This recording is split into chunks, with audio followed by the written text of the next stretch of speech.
Hello and welcome to the Joseph Book Club.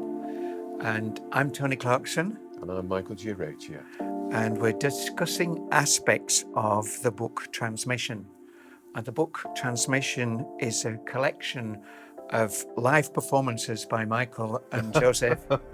And we're taking aspects of the questions that were asked at these sessions and just digging a little deeper, just going a bit more into depth. So today we've got a question that was asked to Joseph, and we've headed it Workers for the Light. And the question was asked by Dorothy. And so Dorothy, my work has changed considerably over the last few years. And I wondered if, whilst I am still here on the earth, is there a main focus as to where I go in the future to assist and be of service to humanity? And so this is Joseph's answer. Bless you for your question. In all matters where you seek to serve humanity, you have to turn around your thinking. You have to look not at the physical manifestations of what you have been doing, but at where the light is leading you. It is very difficult. One of the traps of the field is that you are encased, almost embalmed in some cases, in a certain set of vibrations. And you feel that you have to operate within that set of physical vibrations in order to make a difference. And the vibrations solidify around you and hem you in. The most effective thing to do is to become quiet. That is always your first daily directive for all of you, for all of us, to become quiet first every day. The second thing then is distance yourself through your meditation from the conflicts and complexity of your physical life. Even those that you think you are investing God's time into, you push them away. You become quiet. You enter into a void where there is just you and light and God. And then you say, my God, my Father, my Mother, my Creator, my everything, me, I wish to serve you. I do not know how to serve you, but today, if there is a direction you wish me to go in, if there are people you wish to bring to me, point me in that direction. Bring those people to me and give me the words, the volition, the strength and the light to do what I have to do in each circumstance. I am willing to work for you today, tomorrow, all my tomorrows, and then beyond my earthly life when I go back to you via the ladder of progression. I am willing to work for you. And you have to be quite certain, and I know that you are, when Jesus said, there is no greater gift than to lay down your life for a person, he did not refer to dying. You are not able to influence the field as well when you are outside of it as when you are in it. Laying down your life means laying down the days of your life for others, for this world, for the planet, and you have to be certain and say, Father, today I lay down my life for you. Take my hand and show me. Lead me into the experience that I need in order to help. And you will find that your spiritual pattern changes throughout the course of your life. And there are certain things you will be asked to do at certain times, and they will fall away. Then certain things will emerge at other times, and they will fall away. But they fall away because you are ready for something new, something greater task that God has entrusted you with. Be ye as a little child in order to enter the kingdom of heaven. The kingdom of heaven is where you reside always. But the complexities of adulthood, the complexities of the society you have created say, no, it is far more complex than that, far more complicated. That is not the case. The case is that you have to strip away that complexity, push it at arm's length once a day, twice a day, and say, Father, I am here. Father, what do you want me to do? And if it is nothing, you do nothing. If it is something, you do something. Father, organize my life so that I can be of the best use to you. It is sacrifice. it is discipline, it is love. But ultimately, it is the only rewarding thing you can do if you are spiritually minded, which you are. Wow. You said it all, really, Tony. Follow that, hasn't he? Michael. Yes, said it all, really. Yeah, working for the light and knowing what to do in working For the light. Yeah. The first thing has got to be the volition to do that, and it's a life of sacrifice. I remember my spiritual teacher John saying to me before I undertook the 7 years of development to work as a medium. Once you put your feet on this track, you can never take them off. And it is a life of sacrifice. Are you willing to do it? And I think that's the question every spiritual worker has to start off by asking. Are you willing to put your feet on that particular road, because you can't take them off if you do so? And are you willing to do whatever is asked of you? And then you set off each day. And your day becomes a different thing. It's not a 9-to-5 existence. You might still have a 9-to-5 existence, but that is secondary to what am I supposed to do today to bring light and enlightenment to souls on earth? What can I do? And I sometimes say, Father, I don't know what I'm doing, because we don't on a conscious level. I don't know what I'm doing, but you do. So lead me today into the circumstances that you want me to be involved in order that I can do your work. And if you don't want me to do anything today, then I will take that day off. I will be instructed from my heart as to what is important and what isn't important with regard to the spiritual work that I wish to do.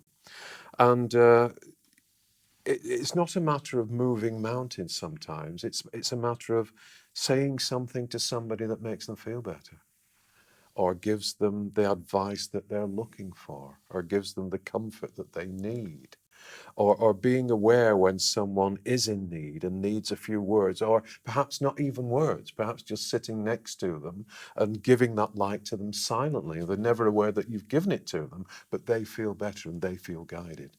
Or sometimes directly, of course, connecting someone with someone from a higher vibration who wishes to speak to them, and having the courage to do that. I think I've related this story before, but Joan and I used to go during the night on rescue missions. And the reason why we would go, and we were still in the flesh, is that many of the people that needed moving on to the spiritual realms didn't appreciate someone coming to them who had a different vibrational signature. In other words, if spirits came to them, they would think, oh no, those are ghosts, I don't want to deal with those. But because we still had an earthly signature, we could be used to deal with those people and to get them to where they were supposed to be in high vibrations. And again, we would be instructed. Someone would say to us what we were supposed to say to them to make them feel better and get them to where they were supposed to be. On one occasion, Joan took someone across on the boat that we've mentioned many times, and we will no doubt mention again in greater depth as time goes on. The boat that is a construct that takes people away from this level of reality to a higher vibrational level of reality. And she sat with a young man who'd very obviously been in a motorbike accident. He was in a terrible state. Physically, not spiritually. He was still holding on to that image of himself.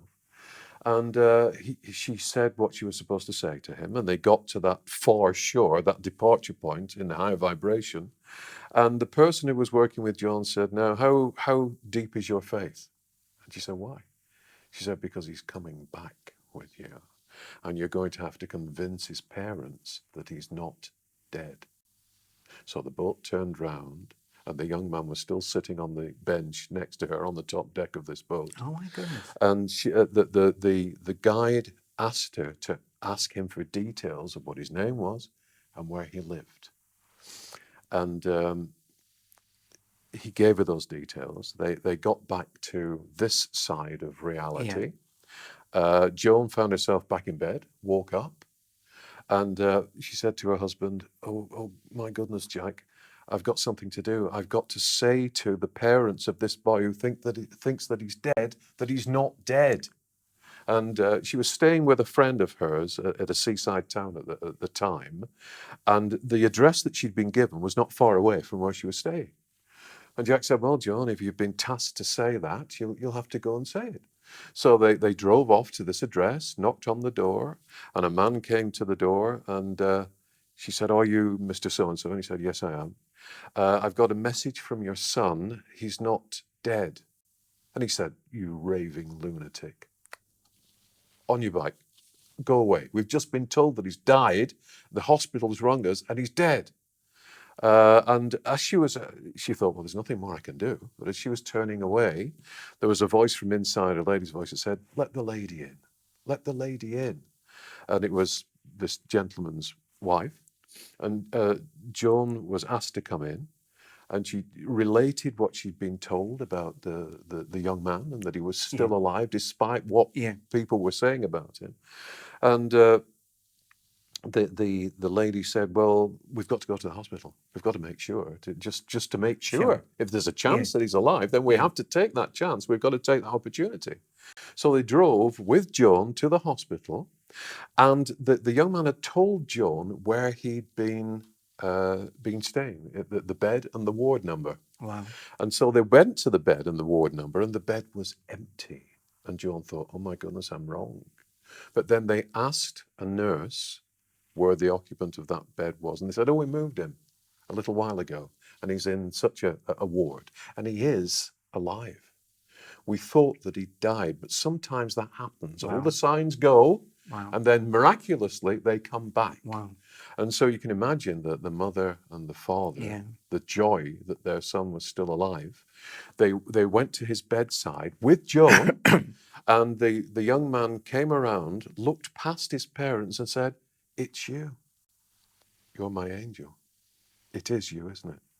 And Joan said, well, I'm not an angel, but it was me what who an was amazing with you. Story. And you can see the amount of faith you need in order to work spiritually in both little and big ways. And whatever you are instructed to do or feel inspired to do it. Yeah. Doesn't matter if it falls on deaf ears. Your job is to deliver that information, deliver that hope, deliver that light. And that's why it is, you have to consider carefully that you wish to place your feet on that roadway, and that you wish to sacrifice a lot of your life that might have been spent from a material point of view, for happier pursuits, so that you can serve others and serve the divine within. I think we should also explain to the viewers that once having done that, there's a huge level of joy and satisfaction in following that route. Yes, yes, there is. It's not all sacrifice in the terms of being unhappy. No, it's not. It's not to do with being unhappy. It's to do with pushing aside what you formerly considered to be what life was about, and taking up a completely different way of life that many others will think is, well, they're insane for doing that. They're giving up so much. But as you quite rightly say, you're not giving up. You are tuning into everything that matters. And you are spreading that light with others, and there is joy in that and satisfaction in that. Absolutely. Michael, thank you for that really strong story. That's amazing. Amazing story. And perhaps at some other stage we could talk about your 7-year training. Oh gosh. But not in this session, perhaps in a separate session. Back in the midst of time, that, Tony, yes. Yeah. Long time ago. Once upon a time, a long time ago. Yeah. Michael, thank you so much. I think we've said it all. Thank you, so thank you for watching, and it's goodbye from me, Tony Clarkson. And from me, Michael G. Reccia. God bless. Bye-bye. Bye-bye. Take care.